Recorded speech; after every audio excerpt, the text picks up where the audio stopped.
Bikin menu hemat 10 ribuan aja modalnya. Pertama aku halusin dulu semua bahan bumbu halus, aku pakai chopper dari Idealef, dia ini pisaunya tajam banget dan juga lowat. Ada 2 kecepatan yang bisa kita pilih. Udah halus begini lalu aku ambil sekitar setengahnya ya. Nah bumbu yang satu lagi aku kasih kencur sama terasi, haluskan lagi. Next aku haluskan bumbu yang pakai kencur sama terasi tadi ini buat bumbu kacang sampai dia harum. Kasih kunyit bubuk. Lalu aku masukin kacang panjangnya dan juga semua bumbu, aduk yang rata, masukin santan.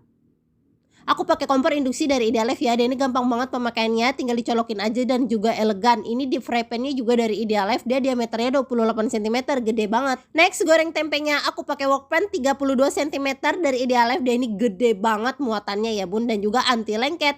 Udah matang tempenya kita angkat sisihkan, next aku tumis bumbu halusnya sampai dia harum.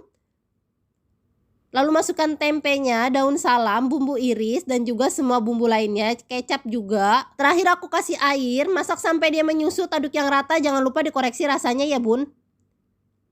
Udah matang, siap disajiin deh, tempe ala wartegnya dan juga kacang panjang oseng santannya. Ini modal 10 ribu doang, yuk bikin.